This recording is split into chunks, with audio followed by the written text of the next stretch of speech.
요한복음 19장 30절 예수께서 신 포도주를 받으신 후 이르시되 다 이루었다 하신 그 말씀 이후에 지금 풍성한 말씀들이 계속 연이어지고 있죠. 오늘 이 본문 후에는 다시 요한복음 19장으로 돌아갈 것을 약속하고요. 우리 사회하신 권사님 말씀하셨습니다마는 죄인인 우리에게 전가하신 축복들, 이게 얼마나 풍성한지 받아 풍성히 누리는 우리 예비인 모든 성도님들 되시기를 주님의 이름으로 축원합니다. 오늘 말씀은 여러분 성구로 내어드렸죠. 서론 1번에 보면 이중전가라는 표현이 나옵니다.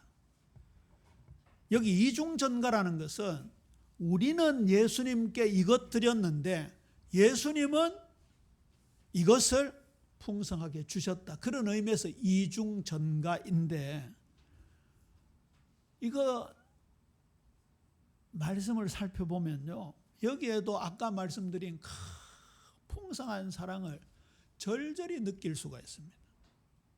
우리는 뭘 드렸습니까? 주님한테. 우리는 주님한테 뭘 드렸습니까? 도대체.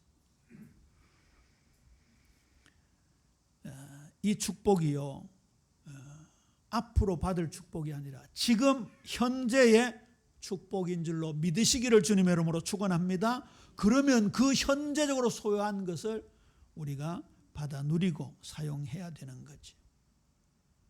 이 모든 것이 성령 하나님으로 말미암아 실현되어졌습니다.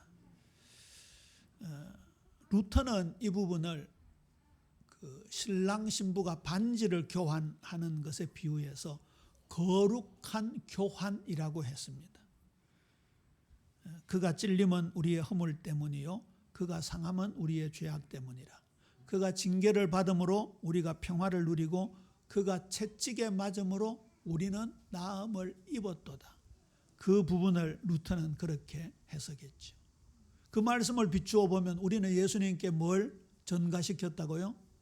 허물, 죄, 불안, 우리의 질병, 몸의 질병, 마음의 상처, 온갖 것들을 주님께 다 앵겨드렸습니다. 그런데 예수님은 우리에게 얼마나 많은 축복을 주셨는지. 만약에 두 남녀가 결혼하면서 신랑은 10캐럿 다이아 반지를 번쩍번쩍, 10캐럿 좋지요, 그죠? 번쩍번쩍하는 10캐럿 다이아 반지를 주는데 신부가 꽃반지를 주면 어떻게 하세요? 저 들에서 뜯어온 풀로 만든 꽃반지를 주면 어떻게 하세요? 그러면 그 신랑 어머니 시댁에서 뭐라 하겠어요? 요새 그런 거 있잖아요. 신랑 신부 집에 뭐 양가해 주고 이런 거 있잖아요. 이게 또 서로 격이 안 맞는다고 삐지기도 하고. 그런데 뭐 요즘 애들 말로 이런 미친 무슨 계산이 이런 계산이 있냐 그러겠죠. 그런데 우리는 주님한테 풀꽃 반지도 못 해드렸어요. 풀꽃 반지는 그래도 로맨스라도 있지, 낭만이라도 있지. 예수님한테 우리 준 거는 죄밖에 없어요. 죄밖에. 참, 진짜. 보세요. 우리가 예수님에게 전가한 거. 우리 모두의 죄악을 담당. 아까 말씀드린 그 뒤에 6절에 보세요. 53장 이사야 53장 6절에. 우리는 다 양 같아서 그릇 행하여 각기 제 길로 갔거늘 여호와께서는 우리 모두의 죄악을 그에게 담당시키셨다.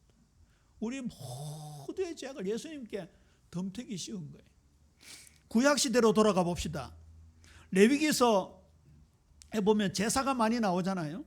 그때 제사할 때 헌제자가 자기가 기르는 양이나 염소나 소를 데리고 성막으로 갑니다. 그러면 제사장이 보는 앞에서 그 희생 제물의 안수를 하잖아요. 그 안수할 때의 상황을 보통 죄인과 희생제물을 동일시한다고 그렇게 신학적으로 해석을 합니다. 그러면 내 죄가 희생제물에게 전가되잖아요. 그러면 그 희생제물은 하나님의 법, 죄의 삭은 사망이요. 그렇죠. 그런데 그 죄를 해결하려면 레위기서 17장 11절에 나오는 대로 피 흘림이 없은 즉 사함이 없느니라 했으니 그 희생제물을 멱을 따고 죽여서 피를 흘리고 불태워 하나님께 번제로 드리는 거지. 예수님은 우리의 희생제물이 되셨잖아요. 요한복음 1장에 보면 예수님께서 세례 요한에게 세례를 받으십니다. 세례를 받으실 때 거의 요단강에 예수님이 들어가시고 세례 요한이 예수님의 머리에 안수하고 세례를 베풀었을 것으로 그렇게 봅니다. 세례 요한은 여자가 낳은 자 중에 가장 큰 자이니까 모든 인류의 대표 대제사장으로 예수님의 머리에 우리 인류의 모든 죄를 전가시키는 역할을 하게 된 거죠. 그래서 요한복음 1장 29절에 이렇게 되어 있습니다. 이튿날, 무슨 이튿날이에요? 세례를 베푸신 그 다음날, 이튿날 요한이 예수께서 자기에게 나오심을 보고 이르되 보라 세상 죄를 지고 가는 하나님의 어린 양이로다. 이것 보세요. 우리는 예수님에게 죄를 전가시켰다니까요. 세례 요한의 세례는 예수님의 공생에 처음 출발할 때 그 내용이 마태복음 3장에도 등장하는데요. 예수님께서 세례 요한에게 와서 내게 세례를 베풀어 달라 하시니까 이 세례 요한이 내가 당신에게 세례를 받아야 되는데 왜 당신이 내게 옵니까? 그때 예수님이 하신 말씀이 마태복음 3장 15절입니다. 이제 허락하라. 우리가 이와 같이 하여 모든 의를 이루는 것이 합당하니라. 이게 그 예수님의 말씀이 빨간 글씨로 인쇄된 성경에 보면 신약 성경에 제일 처음 나오는 예수님의 말씀입니다. 예수님이 사실 태어나시고 가장 처음 말씀이 기록된 것은 누가복음에 있죠. 12살 해 되던 날 부모님과 함께 예루살렘 성전에 갔습니다. 그때가 6월절이었는데요. 성전에서 예배하고 집으로 돌아오는데 요셉과 마리아가 하룻길을 왔는데 뒤를 돌아보니까 아들이 안 따라오는 거예요. 이렇게 무심한 엄마 아빠가 있는가 싶더라고요. 그래가지고 화들짝 놀라가지고 물어보니까 안 따라왔다면서. 당신 아들이 예루살렘 성전에 있는 것 같더라. 그래서 다시 하루길을 가서 가보니까 예수님이 거기 랍비들하고 바리새인들, 서기관들, 제사장들하고 막 얘기를 나누고 있거든요. 그래서 아니 엄마 아빠를 안 따르고 왜 여기까지 있느냐 했을 때 예수님이 그 말씀하셨잖아요. 내 아버지 집에 내가 있어야 될 줄을 몰랐습니까? 그게 이제 예수님의 첫 번째 말인데, 공생의 첫 번째 말씀은 이 세례 받으실 때요. 이제 허락하라. 이와 같이 하여 의를 이루는 것이 합당하니라. 그러면 세례 요한이 예수님께 세례 베푼 사건이 구속 역사에서 굉장히 중요한 말씀이겠죠. 이사야 53장 7절 8절에도 아까 그 복음의 예언의 말씀을 하고 난 뒤에 그 오실 메시아가 어린 양 되신다는 걸 분명히 말씀합니다. 그가 곤욕을 당하여 괴로울 때에도 그의 입을 열지 아니하였으며 마치 도수장으로 끌려가는 어린 양과 털 깎는 자 앞에서 잠잠한 양같이 그의 입을 열지 아니하였다. 그는 곤욕과 신문을 당하고 끌려갔으나 그 세대 중에 누가 생각하기를 그가 살아있는 자들의 땅에서 끊어지면 마땅히 형벌받을 내 백성의 허물 때문이요 하였으리요. 그러니 세례 요한에게 세례를 받고 세상 죄를 지고 가는 하나님의 어린 양이로다 선포된 모습과 이사야 53장에 오실 메시아가 이런 생애를 통해서 우리 모든 죄를 지고 간다는 것이 딱 이루어지는 거지. 이렇게 우리는 예수님에게 죄악을 전가했습니다. 그리고 그에게 저주를 전가했습니다. 갈라디아 3장 13절이지요. 그리스도께서 우리를 위하여 저주를 받은 바 되사 율법의 저주에서 우리를 속량하셨으니 기록된 바 나무에 달린 자마다 저주 아래 있는 자라 하였습니다. 그 나무 십자가에 누가 저주를 받아 죽어야 합니까? 내가 저주를 받아 죽어야 됩니다. 그런데 그 저주를 예수님이 담당하셨습니다. 히브리서 2장 9절에 보면 오직 우리가 천사들보다 잠시 동안 못하게 하심을 입은 자 곧 죽음의 고난을 받으심으로 말미암아 영광과 존귀로 관을 쓰신 예수를 보니 이를 행하심은 하나님의 은혜로 말미암아 모든 사람을 위하여 죽음을 맛보려 하심이라. 저주를 전가시켰고 우리의 죽음을 예수님께 전가시켰습니다. 이대지가 본론의 시작이죠. 여기에 그러나라고 적어놔봤어요. 이게 아까 에스겔 골짜기의 마른 뼈다귀에 하나님이 친히 찾아오신 모습과 동일한 모습이죠.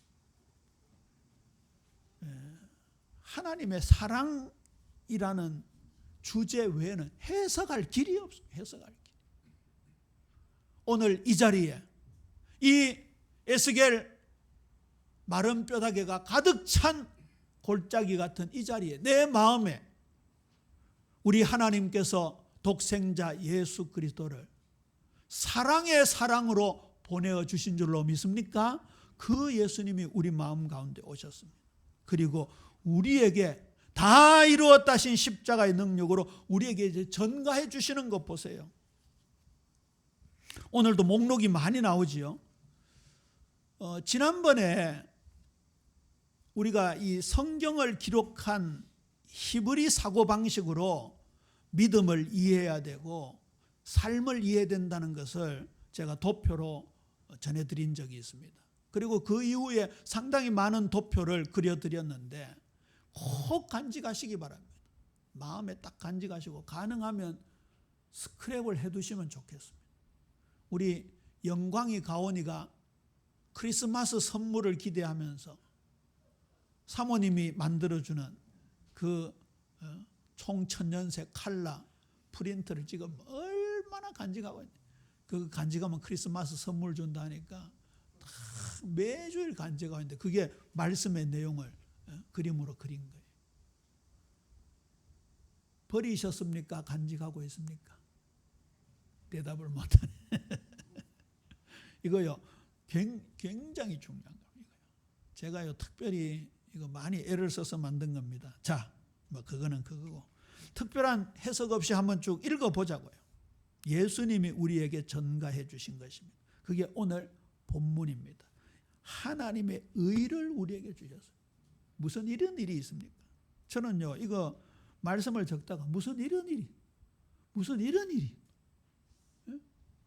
일이 있노 계속 떠오르더라고요. 고린도후서 5장 21절 함께 읽습니다. 시작. 하나님이 죄를 알지도 못하신 이를 우리를 대신하여 죄를 삼으신 것은 우리로 하여금 그 안에서 하나님의 의가 되게 하려 하심이라. 하나님의 의를 우리에게 전가시켜 죄를 가져가시고 의를 전가시켜 주셨습니다. 많은 사람이 의인 되리라 약속하신 말씀이 이루어진 거죠. 우리가 삶 속에서 죄를 짓지요. 그런데 주님께서 그때그때 십자가의 보혈의 능력으로 우리의 죄를 용서해 주시고 그 의를 우리에게 전가시켜 주시잖아요. 우리 옆 사람한테 인사합니다. 당신은 하나님의 의를 가진 사람입니다. 지난주에도 말씀드렸고 오늘 오전에도 말씀드렸는데 이스라엘의 그 끔찍한 상황, 그 막막한 현실의 모습을 압도하는 하나님의 영광이 보여지게 될 때 그것을 뛰어넘게 되잖아요.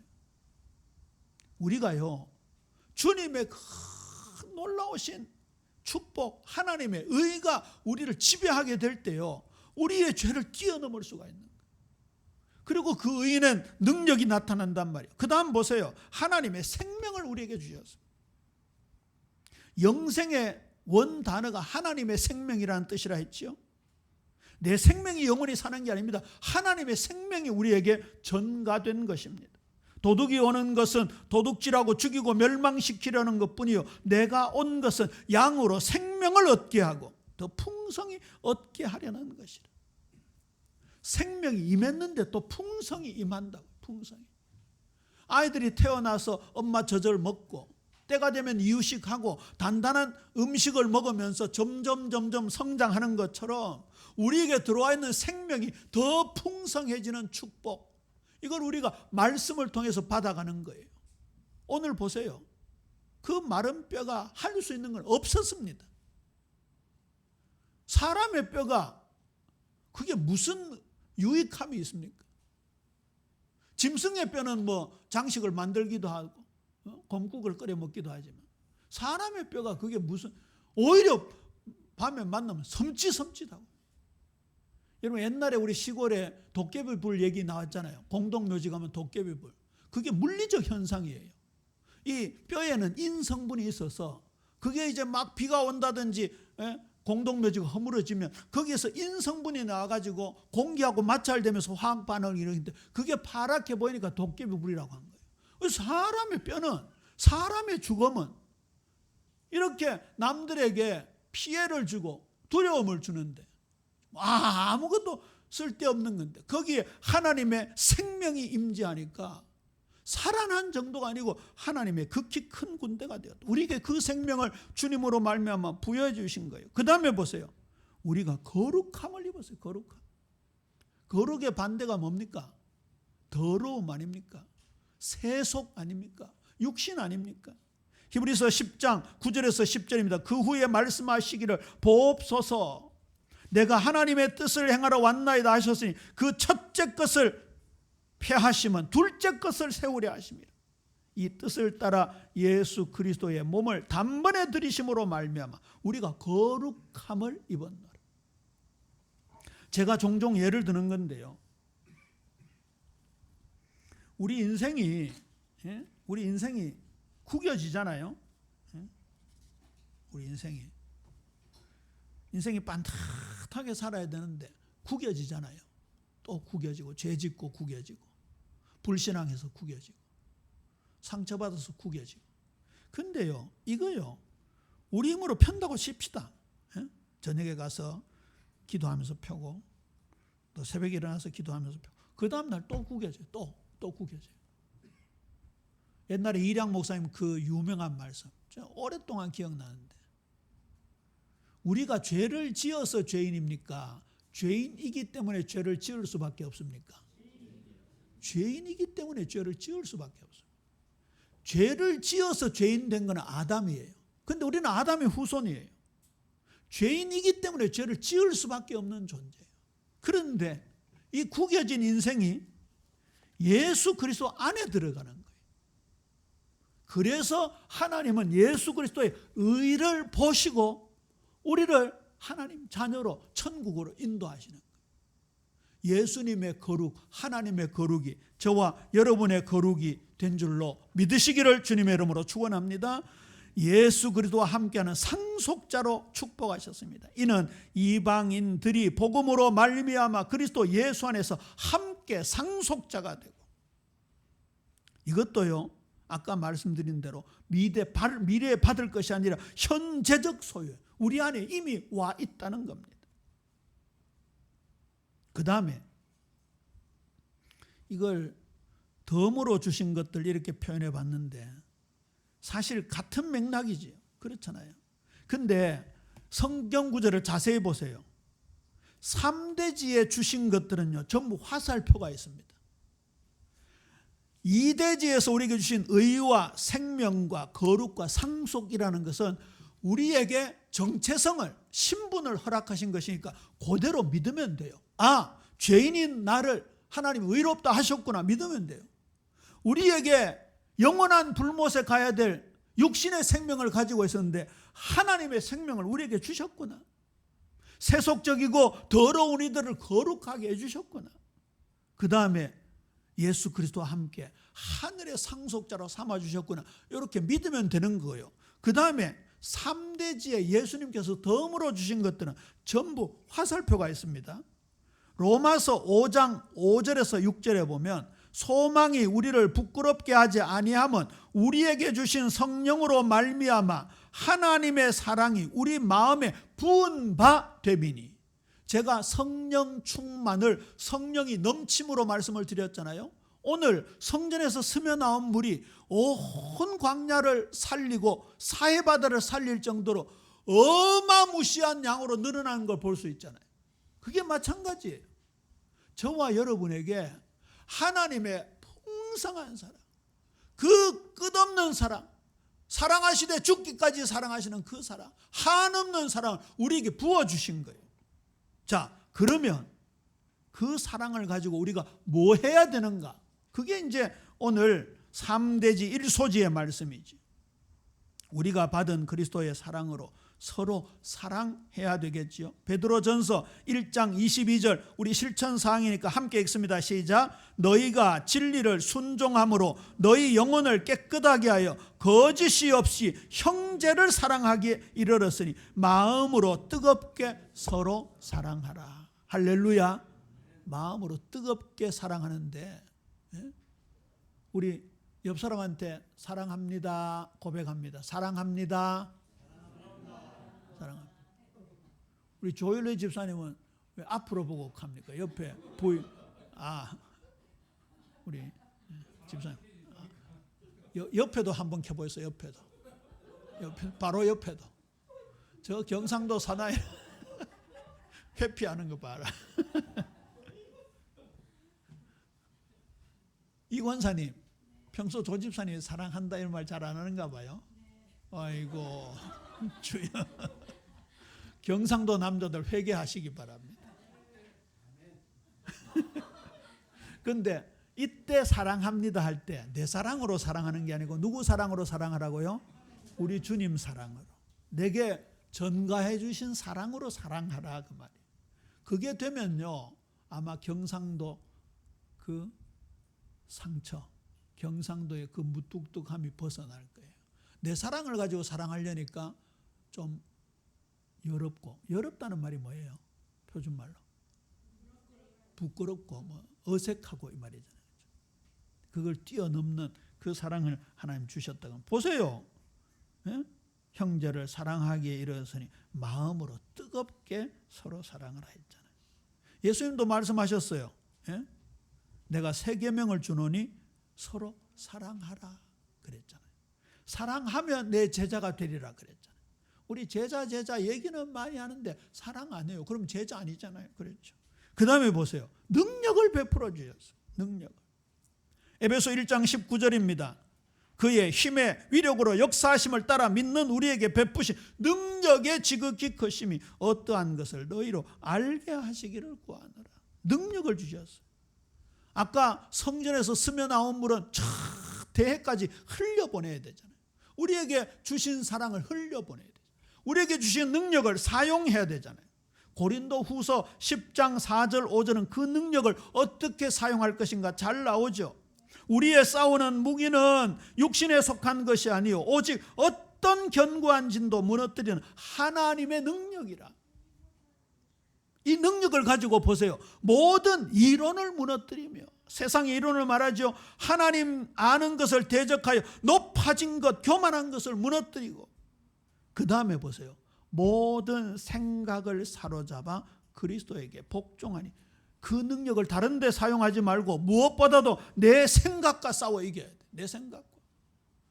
내게 능력 주시는 자 안에서 내가 모든 거 할 수 있느니라고 할 때 그 첫 번째가요. 내 생각과 싸워 이기는 거예요. 제일 싸워 이기기 힘든 게 내 생각 아니에요. 그런데 그 생각을 싸워 이길 수 있는 능력을 주셨다고 하잖아요. 우리 주님의 능력을 과소평가하면 안 되잖아요. 주님의 능력은 무한하시잖아요. 너희 속사람을 능력으로 강건하게 해달라고 기도하라 했잖아요. 그 다음에 평안을 주셔서요. 평안. 아까 말씀드린 무슨 이런 일이 다 있습니까? 이제는 평안까지 주셨어요. 평안을 너희에게 끼치노니 곧 나의 평안을 너희에게 주노라. 여기도 나오잖아요. 내가 너희에게 주는 것은 세상이 주는 것과 같지 아니하니라. 너희는 마음에 근심하지도 말고 두려워하지도 말라. 세상의 사랑과 다른 사랑, 세상이 주는 평안과 다른 평안, 반드시 한계가 있는 인간의 능력이 아니라 무한한 하나님의 능력을 저와 여러분에게 주셨다 약속하셨잖아요. 에베소 6장 15절을 세 번역으로 제가 인용했습니다. 발에는 평안의 복음을 전할 차비를 하십시오. 이게 전신갑주의 내용 아닙니까? 보세요. 전 인격을 그리스도의 풍성한 능력으로 무장하라, 그런 뜻 아닙니까? 구원의 투구, 적의 공격을 막아내는 방어 무기 아닙니까? 의의 호심경, 요즘 말로 하면 방탄복이잖아요. 총알을 뚫는 우리 가슴이 얼마나 중요합니까? 그걸 방어하는 무기를 주님께서 주셨다고요. 그 다음에요, 평안의 복음의 신발. 그런데 이 신발은 우리의 의지를 나타냅니다. 보세요. 전인격 지정의를 온전히 무장하는 겁니다. 그리고 그 평안의 복음을 전할 차비를 차리십시오. 걸어가는 겁니다. 걸어가는. 그리고요, 정말 하늘의 지혜가 필요합니다. 정말 하늘의 지혜. 우리 인간의 방법으로 안 된다라는 걸 절감하셔야 돼요. 인간의 방법으로 된다라고 끝까지 버티는 것이 인본주의 아닙니까? 그게 세상의 방법이지. 그런데 세상의 방법은요, 다 한계를 만났습니다. 어쩔 수가 없습니다. 다 한계를 만났습니다. 자주 드리는 말씀이지만 물질 문명은 더 발전할 것 없이 지금 최고도로 올라가 있습니다. 그런데 점점 영혼은 피폐해지고 있습니다. 마음은 팍팍해지고 있습니다. 그러니 우리가 하늘의 지혜가 필요한 거지. 고린도전서 1장 30절 31절입니다. 너희는 하나님으로부터 나서 그리스도 예수 안에 있고 예수는 하나님으로부터 나와서 우리에게 지혜와 의로움과 거룩함과 구원함이 되셨으니 기록된 바 자랑하는 자는 주 안에서 자랑하라 함과 같게 하려 함이라. 로마서 12장 3절 보세요. 내게 주신 은혜로 말미암아 너희 각 사람에게 말하노니 마땅히 생각할 그 이상의 생각을 품지 말고 오직 하나님께서 각 사람에게 나누어 주신 믿음의 분량대로 지혜롭게 생각하라. 하늘의 지혜가 정말 필요하다. 어디에요? 사람과 사람 사이에. 저와 여러분이 해야 할 일들에 하늘의 지혜가 필요한 거예요. 이 부분은 적어드리지 않았지만 야고보서 3장을 한번 펴봅니다. 야고보서 3장.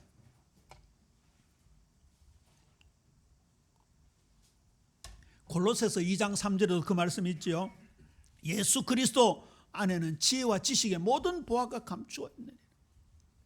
야고보 3장 13절 18절에도 하나님의 지혜를 말씀하고 있습니다. 너희 중에 지혜와 총명이 있는 자가 누구냐? 그는 선행으로 말미암아 지혜의 온유함으로 그 행함을 보일지니라. 이 성경을 읽을 때는 좀 잘 살펴봐야 됩니다. 논리적으로. 너희 중에 지혜와 총명이 있는 자가 누구냐라고 질문할 때는요, 예수님의 지혜와 예수님이 전가해 주신 총명, 특히 잠언 전도서에 나오는 그런 지혜를 말하는 거예요. 그게 있다면 그 말 아닙니까? 선행으로 말미암아 지혜의 온유함으로 그 행함으로 보일지니라 말씀했습니다. 그런데 14절, 그러나 너희 마음속에 독한 시기와 다툼이 있으면 자랑하지 말라. 진리를 거슬러 거짓말하지 말라. 이러한 지혜는 위로부터 내려온 것이 아니요 땅 위의 것이요 정욕의 것이요 귀신의 것이다. 사람들끼리 지혜 있는 사람도 있잖아요. 그런데 그 지혜는 하늘의 것이 아니다 그 말입니다. 그 지혜는 한계가 있다 그 말입니다. 오히려 그 지혜는 독한 시기와 다툼을 내고 거짓을 말하는 것으로 발전할 수 있다 그 말입니다. 그런데 17절 우리 함께 읽을까요? 17절 시작. 오직 위로부터 난 지혜는 첫째 성결하고 다음에 화평하고 관용하고 양순하며 긍휼과 선한 열매가 가득하고 편견과 거짓이 없나니. 하늘로부터 임하는 지혜, 우리 주님 예수님이 우리에게 전가해 주신 지혜는 어떤 기준이 있는가? 이거 보면 판별할 수 있다고요. 과연 내가 지금 성결한 삶을 살고 있는가? 주님을 닮아가는 거룩한 삶을 살고 있는가? 내가 그리스도를 본받은 것처럼 너희는 나를 본받는 자가 되라. 요한복음 6장 56절. 내가 아버지로 말미암아 사는 것처럼 너희는 나로 말미암아 살아가리라. 이런 삶이 우리에게 있는가 볼 것입니다. 그 다음에 화평하고, 늘 갈등하고 늘 다투고 늘 싸우고 늘 분노하는 것이 아니라 화평한 열매가 있는가? 관용하는 열매가 있는가? 관용은 넓은 마음이잖아요. 그렇잖아요. 양순한가? 긍휼히 여기는가? 선한 열매가 가득한가? 우리가 이런 부분들을 말씀을 통해 우리를 자꾸 조명해서 치유해 나가야 되는 거예요. 18절 말씀입니다. 화평하게 하는 자들은 화평으로 심어 의의 열매를 거두느니라. 아까 김천에서 오신 분들하고 제일 많이 나눴던 얘기가 열매로 그들을 알리라. 그분들이 결정적인 순간에 그 말씀이 떠올랐다. 열매로 그들을 알리라. 우리 예비 성도님들 열매로 하나님께 영광 돌리는 삶의 예배자로 거듭나게 되기를 주님의 이름으로 축원합니다. 마지막입니다. 예수님의 기쁨을 우리에게 전가해 주셨습니다. 여기는 화살표가 다른 성경이 아니고 이 안에 다 있죠. 우리 요한복음 15장 11절 말씀 함께 읽습니다. 시작. 내가 이것을 너희에게 이름은 내 기쁨이 너희 안에 있어 너희 기쁨을 충만하게 하려 함이라. 내 기쁨이 너희 안에 있어. 아까 말씀드렸죠. 이게 현재적 소유라고 말씀을 드렸습니다. 있다 그러면 있다. 있다는 걸 믿으셔야 돼요. 믿어야 나가는 거예요. 우리에게 생기를 불어넣으셔서 큰 군대를 만들어 주셨다. 믿는 거예요. 우리가 믿는 하나님이 모든 것의 근원이 되어서 생명의 근원이 되고 복의 근원이 되어서 우리에게 이 놀라운 축복을 흘러보내신다. 믿는 거예요. 그 믿음을 가지고 살아가는 거예요. 그러면 죽은 바다가 살아나고 메마른 광야가 살아나고 그 정도가 아니라 과실이 맺히고 약재료가 생기는 치유의 역사까지 일어난다는 말씀을 주신 거예요. 말씀을 맺습니다. 복음은 용서를 넘어 예수님의 모든 것을 우리에게 주시는 것입니다. 이게 복음입니다. 이게 복음의 능력입니다. 이게 다 이루었다는 의미입니다. 제가 줄여서 오늘 여기에 기록해 놓았지만 성경 66권에 예수님께서 우리에게 주신 것은 차고도 넘칩니다. 앞으로 말씀을 읽으면서 이 축복을 정말 마음에 담고 심령에 담고 삶의 풍성의 열매로 나타나는 우리 예빈 모든 성도님들 되시기를 주님의 이름으로 축원합니다.